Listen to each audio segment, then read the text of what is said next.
Hello, everyone, and welcome. My name is Piers. I'm the CEO of RDX Works, a core developer of the decentralized finance protocol Radix, a public ledger entirely developed to get DeFi into the mainstream. Today, we are doing the roundtable for RDX Works, which has all of the great people from RDX Works. Now, I don't have Russell today, but today we do have Matthew Hine, Chief Product Officer, Adam Simmons, Chief Strategy Officer, and Jeremy Epstein, Chief Marketing Officer. We have a bunch of questions from the community. As always, this is a once a month thing. So if you have questions that you want to put out, please do either ping Jacob or any of the mods on our Telegram channel or in Discord, flag it for the monthly roundtable. It's a chance for us to dive into some deeper topics and be able to discuss some of these things with a bit more to and fro. So, first and foremost, there's a question. The first question we have is around this idea of project management, which is something that becomes more and more important as you get larger and larger teams and larger ambitions. And the better your project management around a vision to get a large team sort of all rowing in the right direction, the better your execution is going to be. Execution long term is going to be the differentiator between success and failure. So, Matt, it would be great if you could start with talking a little bit about how the tech team makes sure that they execute towards that vision effectively. Yeah, this is something that I know, and Russ, if he was here as well, feels very strongly about this. Both of us kind of came out of the corporate world, so organization and project management has just been built into our structure as human beings. We have to restrain it sometimes. So. I kind of feel like this is a little bit of an unusual thing in the crypto space. I think one of the big transitions we had when you're talking about growing the team, one of the big transitions we had going from Radix as it was a year or two ago to where we are today is we've gotten a more we've split our development into separate product teams, which I think brings both a lot of strategic focus as well as execution focus into this. And this gets into how we actually run things day to day. So we now have more or less independent teams now that are focused on the network, on our core apps like the wallet, on the builder's experience, so Scrypto and Radix Engine, that kind of stuff, and as well services like InstaBridge and InstaPass, and then as well Token. Actually, we also treat as an independent product, and so each one of those teams has there's obviously some overlap, but they each have their own clear mission about what they're trying to deliver, what's important for its end users, what do we need to deliver on what timelines, and they have their own independent product management, their own technical lead in each one of these things. And essentially, my opinion is that there's a lot of value in giving quite a bit of responsibility, particularly when you're doing very high quality hiring, as we're doing. We put a lot of emphasis on making sure that we're only bringing in A-list people that you can trust with a huge amount of responsibility. And so I think, where we're at now is that for each one of our product teams, we can give them saying, here's your mission life. Here's what you need to accomplish. Here's what Radix needs to accomplish over the next 3 months, 6 months, 12 months. And then each one of those teams is figuring out what is the best way of organizing ourselves to meet that mission. So the project management, there's very clear project management structure within each one of those teams, but they each kind of come to their own approach depending on what we're doing. You'll have some teams that are very much in the discovery phase of things, where it's about user research, it's about quick feedback loops. It's not sort of about it's not about scrums and sort of clear what are we going to be building in the next week. It's more about okay, how do we get to the conclusions that we need so we know we need to build. And then there are other teams like the network, which very much go to the other extreme. It's it's all about execution now. We know what the thing is. We know what we need to do. It's about marshaling our resources and executing week after week after week. So we follow different processes. I mean, we do definitely do sort of sprints, particularly in the network team. I'd say the Scrypto team is kind of in between right now. We've transitioned now from discovery into heavy implementation for Babylon, and so we've been doing some really cool stuff there. There's a little bit of a sneak peek, but we've been capturing a lot of the design topics within the builders team as REP, so Radix Enhancement Protocol. So it's kind of like the EIP process for Ethereum. So we've been capturing these internally for our own benefit of here's a topic that we've talked through in detail. Here's our plan for executing it. Here's when we think we can do it. And we've been capturing all these things, and this will sort of move out into the community over time. So I feel really good about our ability to. This came down to our estimate of the Babylon timeframe was coming out of Alexandria delivery and going through that process, particularly with the Scrypto team, because that's going to end up being the long pole for Babylon, having them go through these design topics in detail and putting together an execution plan between every one of those things that ends up backing up to where we want to be for beta net release at the end of the year and then mainnet launch a quarter after that. I'm just very upset that we didn't go for Radix advancement protocol or Radix advancement proposal, just so that we had. You want to drop some raps? I want to drop some raps, man. Why do you think I got this microphone? No, you don't want to hear me rapping. It's awful. There's probably enough of audio clips of you now for like one of the cassette boy videos. Not to give any suggestions to anyone who may be watching. I think we could run a contest where a certain reward is Piers raps the song for you. That would be good. No. I think that's a punishment. No, I think it's a punishment for everyone else. For me, I don't care. I'll do it. But like everyone else, they don't want to hear that. So, Jeremy, how about yourself? How do you manage your team? Oh, well, we talked about this before. We are big believers, and when I say we, I mean big believers in the OKR, objectives and key results methodology. And so what we've done is we've looked at what the high-level corporate OKRs are, and then we've started to align the marketing OKRs, and then each member of the team have their own as well. And what that does is it provides relentless focus, exactly the way Matt was talking about, giving his team clarity of mission. It's for us, it's just, do you have clarity about what the desired outcome is that we need from your function? Does everybody else have a clarity about what your desired outcomes are? And if you have that, that can facilitate a great deal of alignment and collaboration. And we encourage people to stretch. I tell people, I'm never going to ding you if you try something and it fails. I'll ding you if you don't try anything. That's what I'm really looking for. So once a week we come together, everyone updates their data. We can see where everyone's doing. We can help those people who might be struggling. We can celebrate the success of those people who are doing well, learn from them, and hopefully improve. It's about continuous improvement. You know, we have a great deal of clarity about what the product team is doing, and we're here to support that and support the larger ecosystem as well. So over time, I hope that we'll get better in picking the right things to focus on, and then get the feedback about what we didn't maybe execute as well on. But ultimately, we need to be, as you said, Piers, if we're the best executing marketing organization in crypto, I think that'll put us in a really good position to be what we need to be. Kaizen, there's another management concept here. Kaizen, continuous improvement. This is what we do.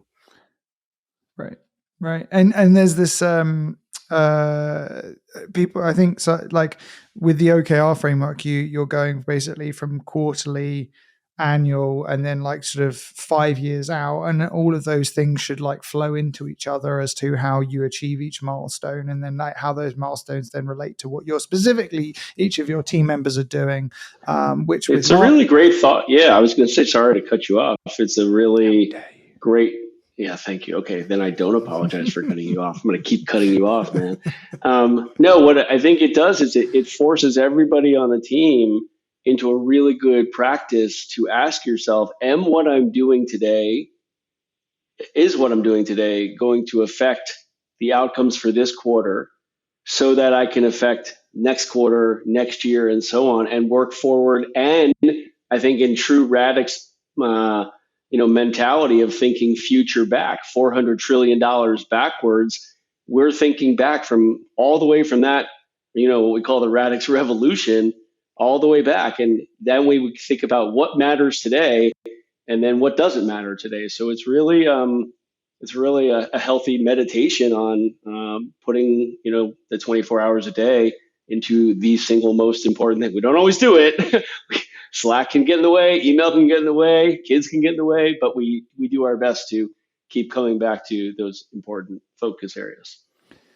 Awesome. And Adam, how do you manage the strategy discipline for making sure that we're executing in long term? The really fun bit of my role in this is twofold. One, I get to see quite a lot over the different teams Matt was describing and how they all sync together. And as much as each team's rowing in the same direction, that all of the teams themselves are heading to the same destination. And that doesn't always mean at the same time or exactly the same process to get there, but it means they're all contributing to our overarching journey we're on. And the second piece is really looking at the big picture points. So for me right now, I am obsessively thinking about the 3 months after Babylon's release on mainnet. Like that to me is like one of these milestone moments where there's a lot of work that needs to go into that in different stages, quarter by quarter, release by release, but everything needs to have in the back of the mind always, how is that helping us get to where we want to be 3 months post Babylon? And the final bit of that, which is probably the most stressful part, is trying to keep an eye out for anything that could put any of those things at risk. So if there's things that aren't going the way we necessarily want, if there are things that one of the teams or one of the departments is flagging as, oh, this is at risk, or how do we deal with this situation, or we need something from over there, we need additional resource, and really flagging those to make sure that people can focus on executing what they need to in order to reach those milestone moments. Very cool. So like the answer is basically there isn't one strategy or management technique that is applied here. There's a bunch that are sort of done according to what the department's cadence is and even within the teams, what the cadence of those teams are. And there isn't one size fits all in any of these approaches. It's just understanding how the frameworks are applied and then applying the correct framework given the stage or cycle in which that team is in. And so I hope that gives people a bit of a better idea of how we think about sort of project planning and I mean, I think the one thing to say is you're right. We're sort of taking slightly different approaches within our team, but all of us are focused on the same outcome. Right. And we have clarity of mission. And I think that's what's so powerful for us, in my opinion, right now. I think what happens is, we don't have a dedicated project management team to address the question directly. Because the problem I've seen with that in organizations is if you have this abstracted layer of strict project managers, they tend to get separated from what it is that we're trying to do. They tend to get sort of locked into like, well, hey, I was given this particular, hill that I was supposed to take. And so I'm just sort of passing to-do lists down to my team. And the team starts to kind of lose the connection to the overall strategy. They're kind of feeling like, well, right, I just got to make the project manager happy and then he'll go away again. And, right, what we really need to do is have a group of people that is committed and focused on accomplishing what we really need to accomplish. And I find if you get the right people and you get them focused, they'll organize themselves in the right way. And they can use all the tools that are available out there, whether it's Kanban or Agile or Scrum and all these kinds of things. We've switched between these things as they've made sense. Right.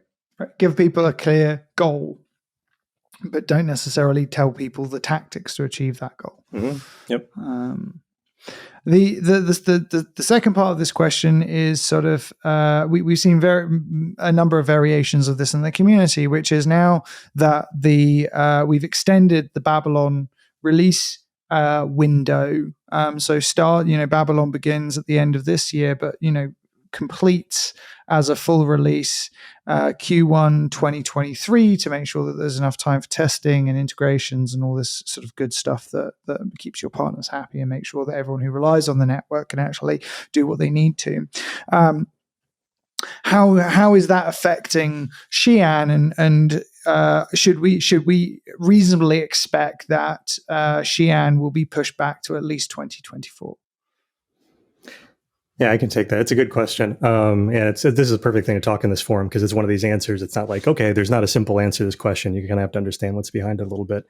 Totally makes sense that the community is kind of thinking about like, well, we understand Radix's strategy where you got to do the buildability stuff first. You got to deliver Scrypto. You got to deliver Radix engine because I think everyone has understood that this is what we've heard from the developer community is the real problem to solve up front. Like we don't get anywhere with pure scalability, but we do what we're getting really strong traction with our developers tools and taking a different approach in that. And so, we feel that progressively our strategy of doing Alexandria first, followed by Babylon, followed by Xi'an in the order of doing it is the right approach. Like this, I feel more and more confident as we go that scalability doesn't matter until we can really establish a DeFi ecosystem with Babylon around our development tools. So, but nonetheless, like I totally understand people saying, well, okay, but that said, once you deliver Babylon, now scalability becomes really important, and it's an easy comparison point. And like, certain projects kind of get, flack for having low scalability, and at Babylon is still going to remain something in the 50 TPS kind of realm. Like this is, we are not migrating the consensus mechanism at Babylon. That's kind of going to be as it is in Olympia until we get to Xi'an. So obviously we'd like to get there as soon as possible, like no question. I guess. And we don't expect much in the way of optimizations on that as well, right? 50 transactions per second is what we expect for Babylon. Unfortunately not. Yeah. I mean, we actually did some research in this going back a while about sort of like, is there an interim step that you can take where you can kind of like, well, is there some optimization we can provide? But the problem is it's like the nature of the sharded mechanism we're going to, where people that have read into Cerberus, it's this massively pre-sharded thing with all this coordination across shards. And it's like, you can't halfway into that. It's either you're doing that or you're not doing that. So Babylon doesn't do it. It's one shard. It's everything happening sort of synchronously. And Xi'an turns on this new capability, and you kind of have to design everything. And I mean, the great thing is once we get to Xi'an, it opens the taps. We actually have the ability of scaling the network up and vastly expanding the validator set. It won't be a halfway thing. But nonetheless, there's really not a good halfway until we get to that point. So 50 TPS is kind of what it's going to be until we get to Xi'an. So we'd like that to be as fast as possible. Realistically, yes. I mean, because we're now, as we've talked about, every time we deliver one of our milestones, that's basically that's the point at which we really get heavy into looking at what it takes to get to the next milestone, estimating resources and scope and design topics and the schedule for those sorts of things. So this is what we did from moving from Alexandria to Babylon. And so following Babylon's full mainnet migration at the end of first quarter next year, like at that point, okay, now is the time for us to do the really deep work on what the road to Xi'an looks like after that. So the story remains the same, and that's the point at which we're really going to be able to say things confidently, to be able to say like, okay, now we've got a handle on Xi'an, and this is what it's going to take. That said, to be honest, because that consideration doesn't start until after Babylon release, the likelihood that comes by the end of next year is pretty low. Like this is, Xi'an is going to be a 2024 thing. Now I can't be more specific than that. It's like, well, do you mean early 2024, the end of 2024? And I don't know yet. This has to be, we have to go through the normal process of after we deliver Babylon, we're going to start looking at it. But just at this point, looking at the scope of what we need to do to move the public network to this massively sharded mechanism is a lot of work. And so I don't expect that's going to go any faster than that. Now that said, I mean, there are a couple of mitigating things. I don't feel like I'm not panicked about like, oh my God, we got to figure out some way of doing this earlier because, if we're really successful at Babylon, it's going to top out the 50 TPS and then everything's going to explode. Like it's not going to explode. We've got a few things in our favor. One of them is the nature of smart contracts, and those who have read the blogs about the Radix engine will get some hint of this. Like because of the way assets and the way smart contracts are going to work at Babylon, we get full use of that throughput, like the 50-ish TPS that we've got. We get full use of that for even very complex smart contract calls. It's not as if it's sort of like, well, it's 50 TPS for simple transactions, but actually on smart contracts, it's 5 or 10 or something. Like it's going to be 50 TPS for everything, regardless of what you're doing. And that's a lot better than you get on a lot of networks. Like there's some interesting studies that we've been reading about other networks that sort of, they claim X number of thousands of TPS, but actually 90% of those systems and transactions. And then actually, if you're doing smart contracts, it's like an order of magnitude lower than that. And it seems like when you're talking about smart contracts, everything kind of falls down into this like, 2 and 3 digit TPS when you're talking about real practical stuff. So even on Babylon, we're kind of close to that realistic throughput for applications. And then with Xi'an, it steps up from there. So we have that going for it. I feel like that gives us a lot of really practical headroom for things people are going to want to do at DeFi. The other thing that's worth mentioning, because this has been a question in the community, and we've kind of mentioned this, but people have raised the important point that nonetheless, it's still possible to top out on that 50 TPS. There can be peak loads where something really exciting happens, everyone rushes in and wants to do things at the same time, and so we are definitely building in a mechanism for Babylon that would provide ordering of transactions in those high demand periods. It's kind of a bidding like mechanism where it basically allows you to sort of like, no, I want to pay to like really make sure my transaction gets in. It's not going to be quite what you get on other networks. And I don't want to get into the details of the design, but I think one of the issues you get with like gas and that kind of stuff is you get this extreme volatility that we want to avoid. And I think there's some other ways of providing that such that under the normal conditions where the network is ticking along, everyone's got plenty of capacity, there's no reason why anybody should be bidding. It should just be base base network fees because there's plenty of capacity. But if you do get into that circumstance where there's a peak load, we got to have some way of being able to order transactions in a reasonable way. So we are going to have that for Babylon. Are you, so like, I mean, the obvious follow-up to this, and this is sort of a question for Jeremy or Adam, are you guys worried about the impact this may have on adoption of the network post-Babylon if we start getting congestion?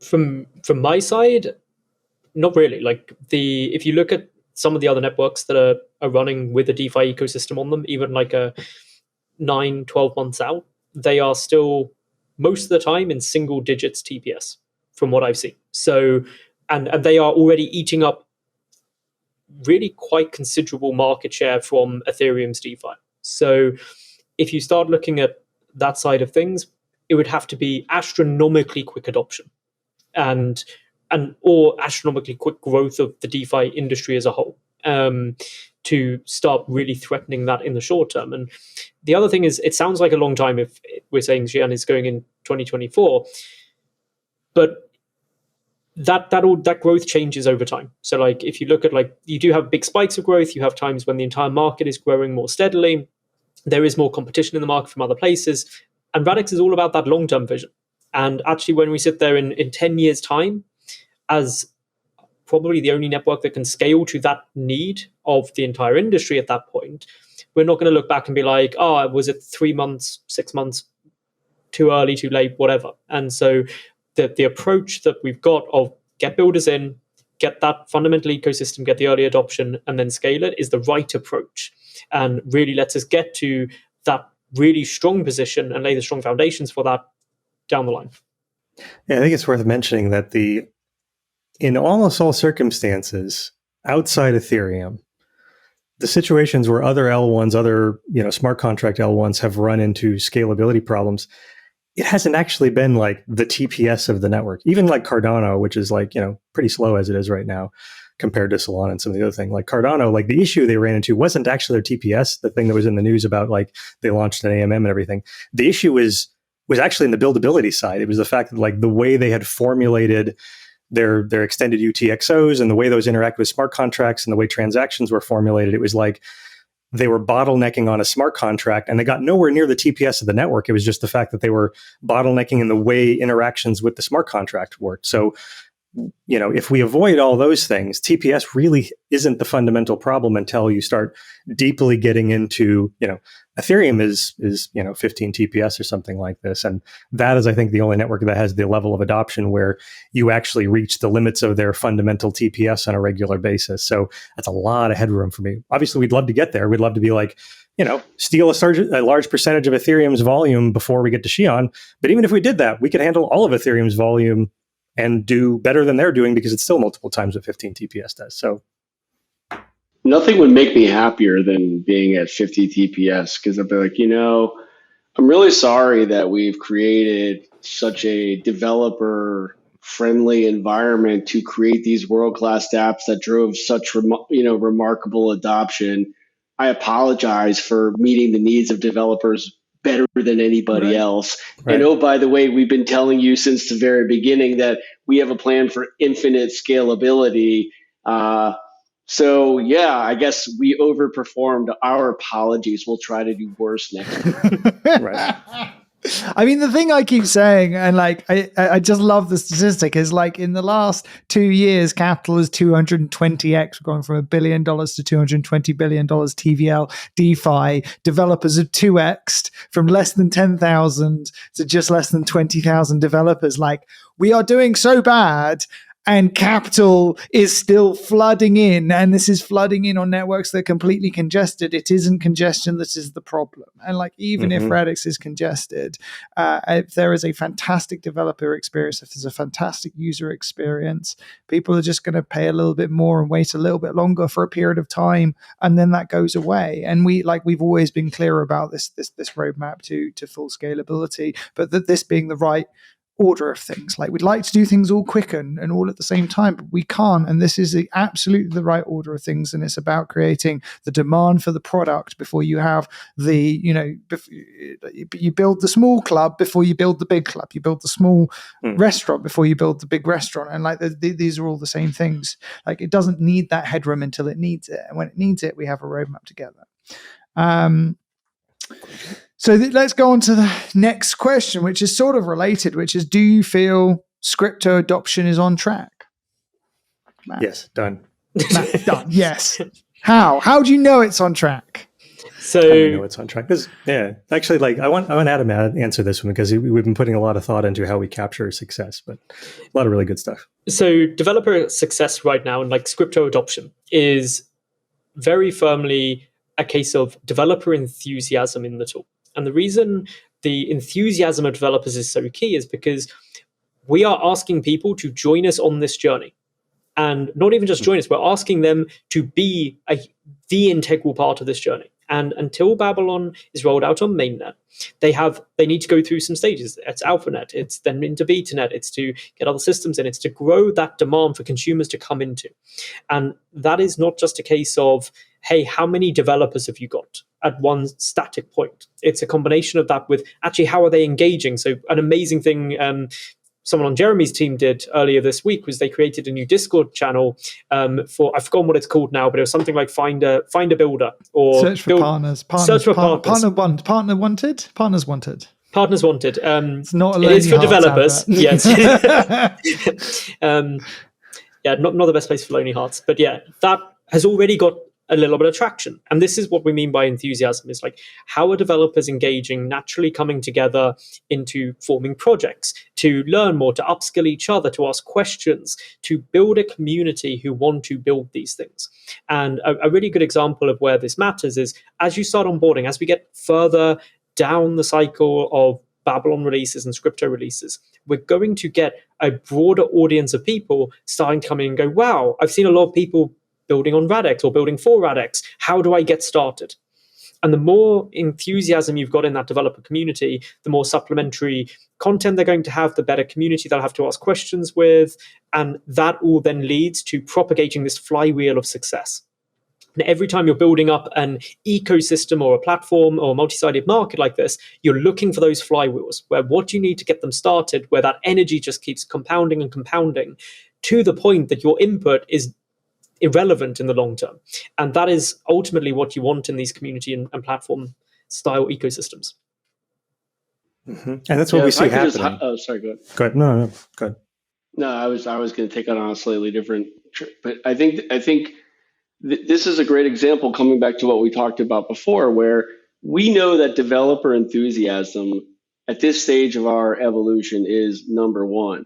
So what we've done is we've translated it all the way down into the organization, or all the way out in the organization, I should say, where the person who started that channel, his key result, I'm looking at it right now, it's grow Discord membership, grow weekly visitors, and grow retention. So, and he has numbers on it. So he's gone out, he's done a whole bunch of research. How are other layer ones doing? And he's like, aha, find a teammate. And that's what led into it, and he puts it out there. So I think if we get hundreds of those ideas, and if the community also understands what these top level objectives are, some of them will work, some of them won't work, but those are the kinds of things that I think over time can really help us, because it won't be one, waving our magic wand, when marketing or when product or when whatever. It's a bunch of, not 1,000 flower rooms, but you get the idea. Yeah. So, I mean, where we are right now in Scrypto, like the cool thing to me is the amount of unsolicited enthusiasm and feedback that we get around the tools. Like we get people that, haven't been part of the Radix ecosystem at all. They just, happen to know someone who said something, or, just incidentally have kind of ended up on our doorstep and have taken a look at Scrypto. And we get lots and lots of these bits of feedback where someone sends a message after they're, like a week in or something. They go, this is amazing. Like I've already built this thing that I thought was really cool. And like, what's coming next? Like, this is awesome. Like it's, this is what because that's what builds the flywheel. Everything that Adam and Jared just talk about, like those are the inputs to that kind of thing. This is the enthusiasm that doesn't die off because we're not paying for it. It's just something, this is just people being attracted to what Scrypto actually is. And in fact, something that like I won't go too much into, but we've got the competition going around exchanges. We're going to be announcing the results of that later this week. But I'll say that we were so blown away. Like the reason why we took an extra week for doing the judging on that was that, we expected sort of like, all right, we've got a small community right now. We've got some people that are like, they're going to build some cool AMMs, kind of show what's possible, basically demonstrate you can build an AMM on with Scrypto, it's suitable to task. Like you'll see like the one that came out on top, like the number, the first place winner you'll see is like, I think this is literally going to be like, he's building an AMM in a way that goes past what was possible before on other platforms.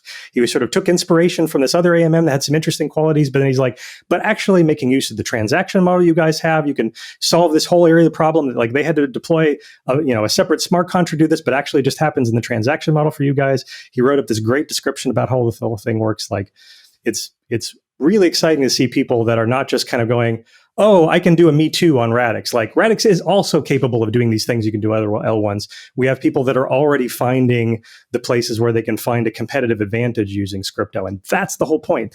This is what people should be able to quickly come up to speed and figure out a way of competing way more effectively than they had ever could with the existing tools. And so to me, like Scrypto adoption is perfectly on track because this is exactly what we wanted to get at this point. Right. I mean, the repeated story you see in all of the feedback that you see on. One of my favorite things is just going and hanging out on Scrypto and Scrypto noobs on Discord, just because like I don't pretend to understand everything, but it's enjoyable to see what the back and forth is, how deep people have gone, and like how much they've like how much the people have been there only like a couple of months or whatever have fully grokked the asset-oriented approach, and how that like people will come in and be like, oh, I want to do it like this, and everyone's like, no, that's how you do it in Solidity.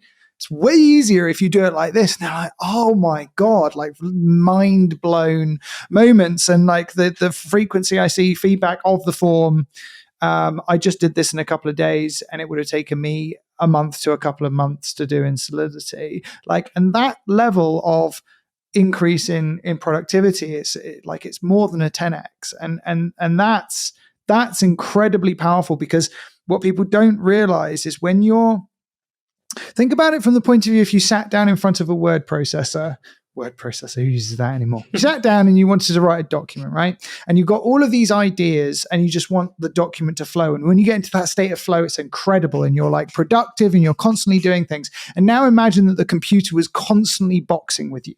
And every 2 minutes, it broke your concentration because it threw up some error. It meant that you had to go off to somewhere else to do something to be able to get access back to the Word. I think Word document. had that at one point. It was called Clippy. Yes, exactly. Anthony, you're writing a letter. Can I help? No.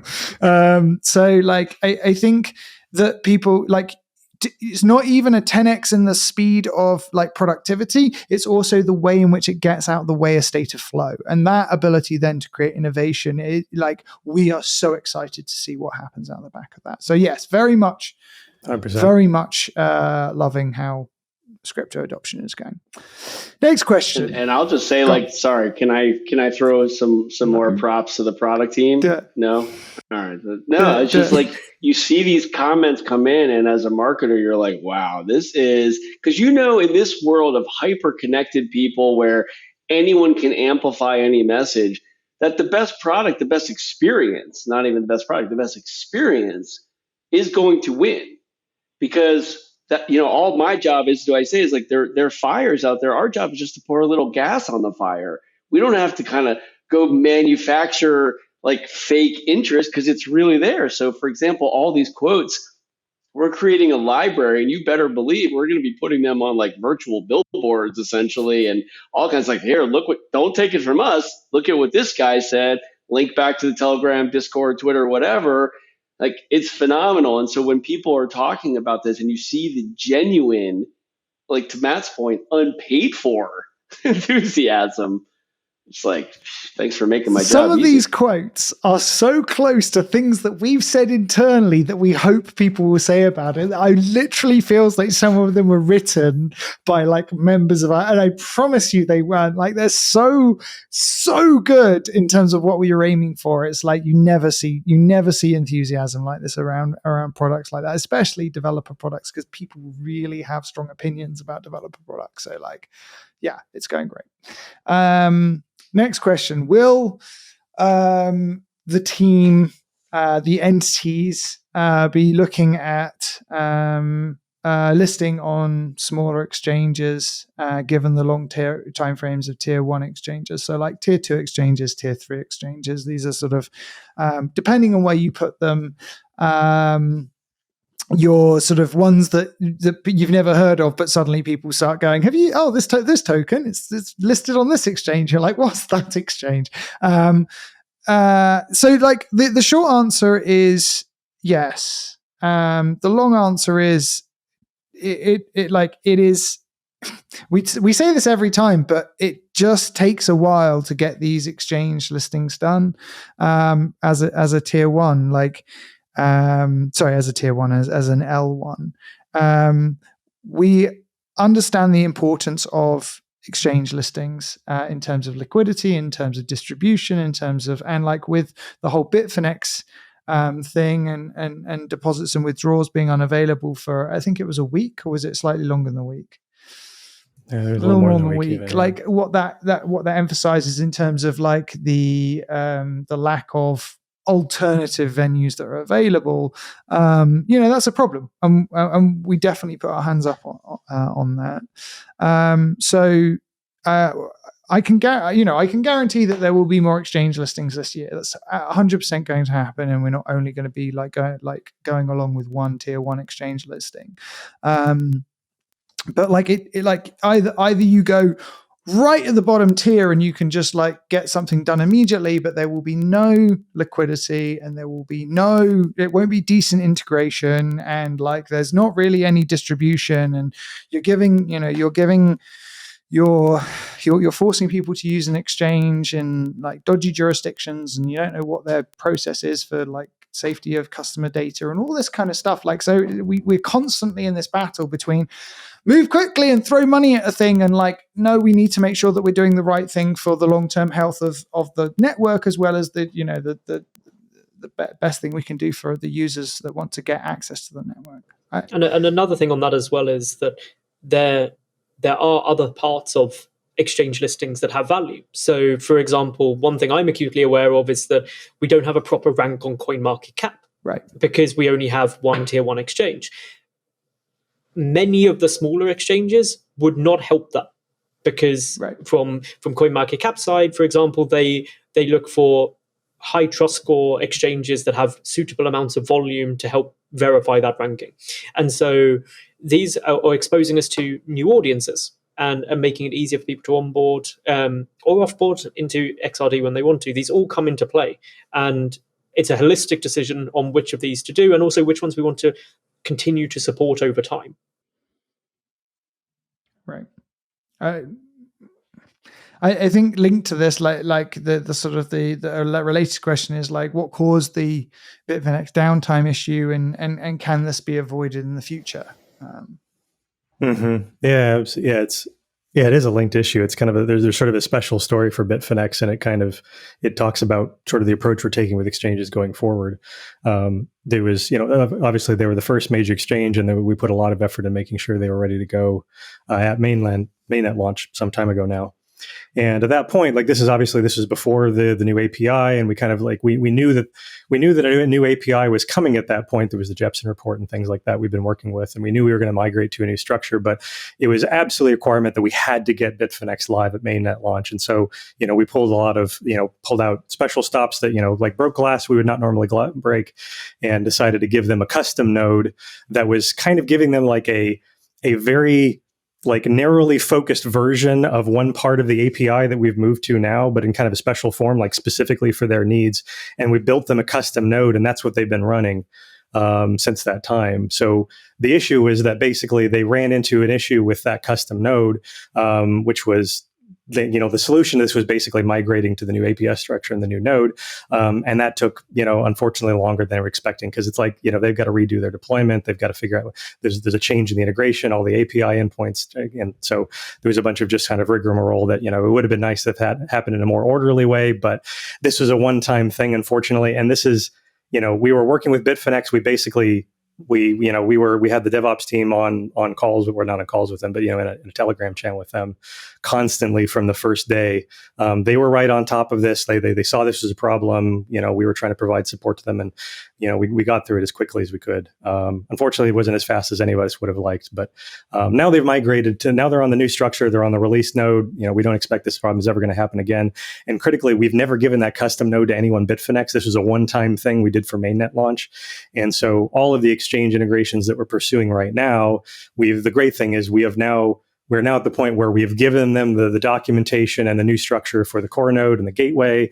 The feedback that we've gotten at a technical level is that that stuff all seems suitable. There's no technical limitations. We just got to get through like all the other stuff that goes into actually getting listed on exchange, which is non-technical. There's quite a bit of that. But we don't expect that there would be a Bitfinex style problem in the future in this. This is something that was it was kind of paying technical debt basically for moving very quickly. Don't say never, but not of this type. Like right. Not as a result, right. Not no as a result of a custom node that we gave them. And like general right. rule of software is don't do custom deployments for people, but that was something that we had to do to make sure that they could be live when mainnet went live. So a couple of interesting sort of questions here, which have come out of our AMA questions that were sort of like pointed to Dan and myself, but actually I think they're more suitable for here. One of them is about metrics, which I think you've sort of covered in large part with how we do the OKRs and stuff like that, but we can talk a little bit about how that relates for, Jeremy, for you in terms of the metrics that you track for marketing around the key events that we have coming up. But before that, I think there's an interesting question, which is basically comes down to this idea of can RDX Works or Radix Tokens Jersey or any member of the team mint more RADs on the Radix network?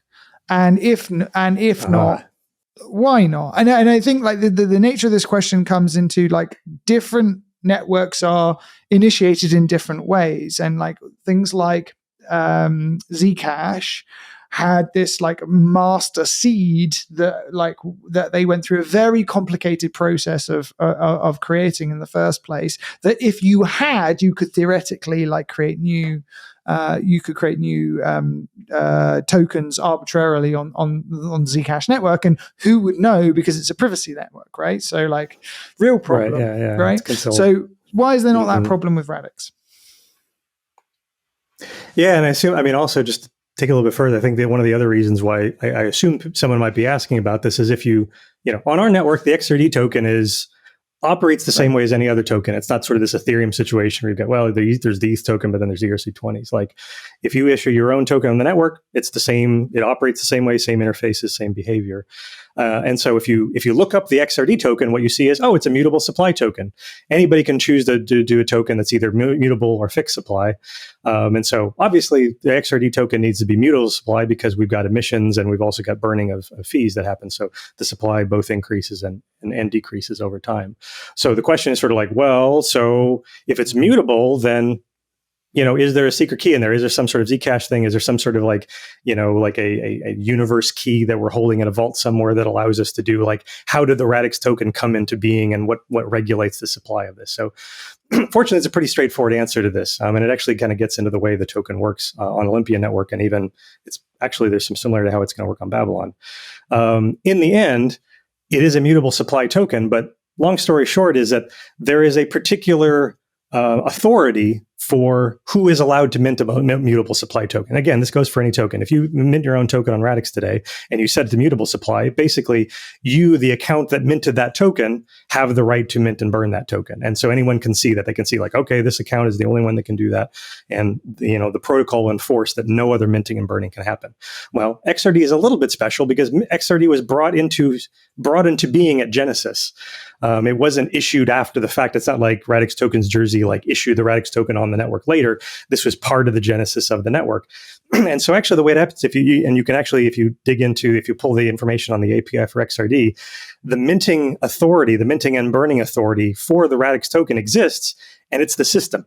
Like it literally, like, it's defined such that only the protocol itself has the authority to mint and burn the XRD token. No one else does. Radix, RDX that works, Radix token Jersey, no one else in the network, the protocol, there's no question that no one else has any authority to do that. And if you look at the way the protocol is defined, the only way in which it uses that authority is to emit more tokens as a network incentive, or to burn tokens as part of fee payment. So it's really pretty straightforward. And actually, there's going to be kind of a similar model when we move to Babylon as well, except it'll get even more cool with badges and that kind of stuff. Like, your token will have badges that allow you to control who can mint and burn, that kind of stuff. But once again, XRD token will be this mutable supply token that only the system can do anything with. There's no secret keys. There's nothing we can do. You can look at the Genesis file and you can see exactly how this was done. It's pretty simple. Awesome. Jeremy, and I think this is Adam, I'd also be interested to hear your sort of like thoughts on this, but how do you think about tracking metrics for key milestones? And as a related question to this, how do you think about engaging the wider community around these metrics and milestones? Adam, you want to go first? Or you want me You go first, Jeremy. Okay, thank you. You guys are so Send polite. up the sacrificial lamb. Is that a bus coming?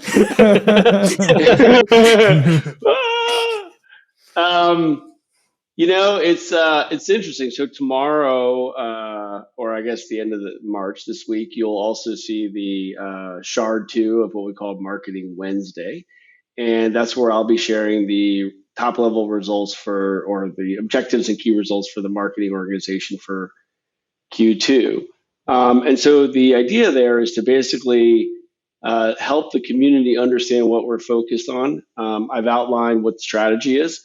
I've put down a bunch of the tactics that we hope to execute against, some of the frequency, the rhythm associated with that. My hope is that by taking a more transparent, inclusive approach to marketing, is that instead of being called to the carpet in 3 or 4 months because, like, oh, you didn't exactly hit those numbers, which, by the way, is by design. We've set up these very ambitious goals in order to create a culture of stretch and a high tolerance for failure. So that's something that I hope people will keep in mind, because if we hit 100% of our OKRs, it means we weren't thinking big enough. And that's the culture we want to create. But my hope is by sharing that we'll be able to get the community to identify other tactics, perhaps complementary, that they can execute themselves to help drive those top level results, with the understanding that all of this ladders up to 3 months past Babylon, as we spoke about. So we very much look at that, and then we look at all the various activities that we do to sort of see the correlation and ideally the causation the causality between those various tactics and how they affect the top level ones. We're going to make some mistakes, obviously, along the way. There are going to be some bad investments. There are going to be some failed executions. That is part of the game that we play. But overall, if we are focused and we're learning from our mistakes, I feel pretty, I think we've put together a good plan, and now it just comes down to the execution. So I don't know if I've successfully avoided that oncoming bus, or it's just a matter of time before it hits me, but those would be sort of my initial thoughts. And from my side, all I'd really add is that any system as complicated as a layer 1 ecosystem and community is going to have more variables than you could possibly ever measure. And they are all interconnected, and they all ultimately lead to growth. What is really important whenever you're looking at these metrics is not trying to calculate and measure everything. Is to work out which ones are actually having an impact, and know as well, when you've got those, that they are not exclusive, and to make sure that you are still looking at them holistically across the board. And this is why, with things like, how is Scrypto adoption looking? One of the things I pushed really hard for was, we need to measure developer enthusiasm, but that's actually an index of a couple of different things. So we look at how many people are visiting the GitHub repo, cloning it, giving examples, how they're engaging in the different developer specific channels. And that is not exclusive. I had other things on the list that we could have looked at, like how much third-party content is made about Scrypto, how many different things could be added in, and they matter, and we still look at them they just aren't considered core. And when you take this kind of big picture approach to what we measure, you start going, okay, well, these are what we're focusing on. We know that if we get these right, we think most of the others will grow with them. But these are kind of the big wheels of motion. And then looking at that across all aspects of the platform and the business of what we're trying to do. And also not panic too much, as Jeremy said, about either falling short of some of the targets or exceeding them, because we want to have those big stretch goals. And some of them, it's about forecasting it, especially on an exponent graph of like, it can start off looking like you're not growing particularly quickly, but week on week growth is actually quite fast. And there's lag time until certain tactics will lead to an outcome in those. And some of those lag times we won't even know. Like right now, how long does it take someone to go from our GitHub page to creating a Scrypto component? Well, that depends on a small sample set at the moment. It's to do with how much third-party content there is, how great and engaging the community is around Scrypto. There's a lot of things where we aren't sure on, but we don't need to be sure of them to know that getting the developer enthusiasm index metrics up is going to lead to a better outcome and a better scenario 3 months out from Babylon at that milestone point. Yeah, it's, Matt, I mentioned the term Kaizen and the continuous improvement. This philosophy of marketing that we have is really about 1% better every day. And if you just make that 1% better improvement every day, by the end of the year, you're 37x ahead of where you were at the beginning of the year. And that's pretty remarkable. So from my perspective, yes, we set very aggressive outcomes, but nothing we can do, to Adam's point, can guarantee, oh, this is going to work or this is not going to work. We went to South by Southwest. We had an amazing booth. We gave great demonstrations. People were really involved. Okay, South by Southwest overall had 1/4 of their normal attendees. All right, sorry, there's not much we can do about that, but we did the best. We learned from that, and we'll sort of, how do we improve that? Our Lisbon event that's coming up April 9th. Right now, we're oversubscribed for it. We have a waiting list. That's phenomenal. So we can start, okay, what do we do well, what have you. So.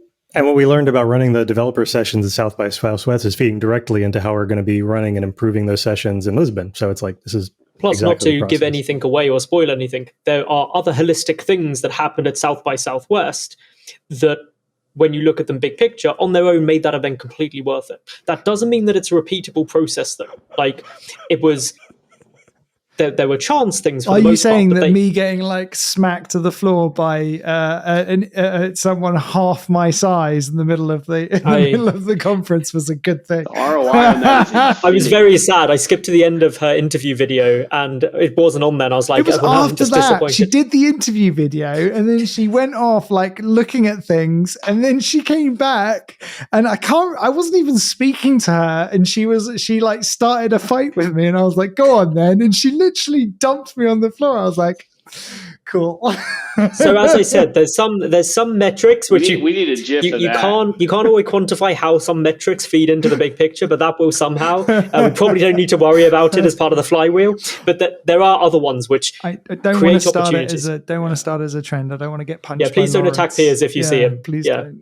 I think every event we should have your body slammed by somebody. I think that's a good KR for us. Look, there's one of the biggest early proponents of advertising is a Philadelphia department store CEO named John Wanamaker, and he used to always say, "I know that 50% of my advertising budget is wasted. I just don't know which 50%."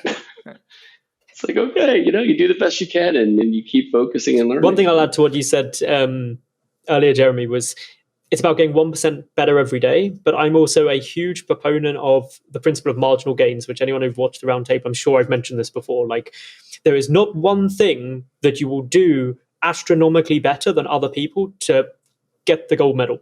It will be 100 things you do 1% better, right? Because everyone else is doing things really, really well. And you won't be the best at all of them, but yeah, marginal gains make the big difference, especially on complex, hard things. Yeah, on complex, hard things. Yeah, a lot of people like to be like, you do this thing, you win. And it's like, that's not how it works. It's just not how it works, especially for a prize this big, right? So, final question: what is the best case scenario the team envisaged for the period right after Babylon launch? Matt, let's start with you on that. Do we want best case, or do we want the what we'd be happy with? Desired outcome. Or best case? Yeah, I can talk about what we're trying to accomplish here. This goes back to the roadmap a little bit. So Alexandria was all about beginning the process of building community around our builders tools, and that's going really well. Babylon is where we open the doors on DeFi. This is the point where all of the work that we put into the community building, we hope pays off. This is the point where everyone that's been following along with us and doing early development, this is where on day one of Babylon launch, we want them kind of going, okay, now all this stuff that I've been testing, I've been doing it on BetaNet, I'm ready to go. I start deploying stuff to the real network and, start doing stuff that's exciting me, doing business, launching things, showing whoever my end user is going to be, this is where real DeFi starts on the platform. And we're doing everything that we can to make sure that what we're doing across the product teams feeds into enabling that developer success. And so to me, the scenario that we're shooting at in the period after Babylon is we want to start seeing that success. We want to start seeing people using the network, doing real things with it, and demonstrating that they have what they need, that the fact that they have, they feel oh yeah, the wallet experience is working really well with my thing. And what you guys are doing on the services side, this connects to what I'm doing. And the network is solid. Everything that we're doing feeds into the fact that people can start finding their own success and their own place in the Radix ecosystem and, finding their own journey. It's really interesting as we've launched the DeFi ecosystem page and we've started talking about people, and it's kind of funny. We have fewer things on there than we would like on that ecosystem page, and some of it gets down to people are too excited about it. We talk to people and they're yeah, I want to launch this whole thing, but I want to get further. But before you put me on the ecosystem page, I want to do some more work. I want to do some more development. I want to think more about what my go-to-market plan is. I don't want to do this prematurely. And so they're already thinking in terms of Babylon launches with what they care about. They're thinking I want to be ready for Babylon launch and I want to have all my ducks in a row for that. And so, hey, that's great. We don't want to push people faster than they're ready for. So that's what we want to see. That's what success is for that, is making sure that we've done the right things to support that success, and we start seeing that after the launch. I think it's really cool that that's a great validator of the alignment or the type of community we built, of people who are thinking kind of as long-term as we are, that, okay, I don't need that quick win moon tomorrow. It's, I'm going to build a DeFi business. I see the power of this. I'm going to take it methodically and be intentional, and then be ready to roll come Babylon. So I think that's a great, alignment of community with the core I think it shows team. their excitement as well, because if you're planning that way, you're you believe in the destination. You don't make those considerations of planning for the future effectively if you aren't really confident in that future.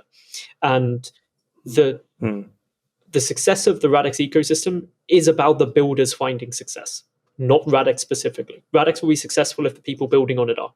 Right. And so Babylon success, right after Babylon, remember that it's literally just the launch. Remember that the network has just gone live. It's tokens are just starting to be issued or moved across to the network. People are just starting to launch their applications, or maybe even just test basic functionality. It's going to take a bit of time. So the key things are looking for is new sprouts of growth. It's like if you're a farmer and you're saying, we're 3 months into the harvest, what does good look like for you? It's little green shoots. That's what good looks like for me. It's not full height corn. It's just getting to the point where I know that all of that hard work I've done is starting to take hold. And we're seeing the right progression for a bumper harvest, at the end of the period. And so, beyond expectations for me is that we have solid projects launching in each of the key DeFi application areas. and that they're people who are dedicating real time to it. They're teams that are serious about it, that they're really doing their job of building community. And like, what's actually amazed me is how early we've already seen that. If anyone hangs out in the Radix community channels, how early people are building their community for what looks like are going to be incredible DeFi applications on Radix. So like, it's already starting. We just want to see more of that. For me, I feel like we should. I was going to say, for me, echoing what Matt and Piers have already said, it is about seeing the flywheel starting in the ecosystem. Like, that's the big one for me. Like, where those sprouts are, that they are showing flywheel effect growth. And the other thing, this will sound a bit weird, is being able to see where there are points we can input more. And by we, I mean the entire Radix community and everyone involved in pushing that forward. Because actually finding those points where more can be done means we can just accelerate those flywheels quicker, more smoothly. We can onboard more users, more capital, more developers, and just keep that process spinning up faster and faster. That is success at the start of Babylon for me. Yeah, the feedback we get will be amazing. Like, what is it we're finding the developers most need in order for them to be successful, and that'll guide what we do from a product point of view, from a promotion point of view, from a spending point of view, all these things. Yep. What were you going to say, Jeremy? It's going to be fun. I was just going to make a comment about we should really put an Easter egg at the end of these roundtables for anyone who actually makes it to the end. And it's like, if you're here still listening, drop us a line and we'll send you like a t-shirt or something. But I'm not saying, I'm just saying it'd be good if we had a roundtable Easter egg program. Some random occurrence that you never would have expected. Exactly. It's like, if you're still here, we love you. You're dedicated. You get a t-shirt, man. That's right. Exactly. He brings out the pipe.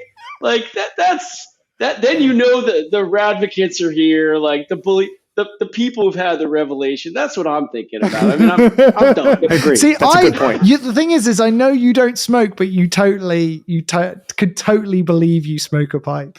Yeah, that looks like he looks like. I am very confident someone will have watched to this point who has the means to make a sticker for Telegram. And when you hear me say this, I want like a Church of the Subgenius thing. Yeah. The Matt pipe fireside chat with sticker. Matt. Yeah. Right. I'm gonna with that, guys. Exactly. Clearly, this has been long enough. It's been wonderful speaking to you all. Thank you very much. I hope everyone enjoyed it. And until next roundtable, keep the questions coming, guys.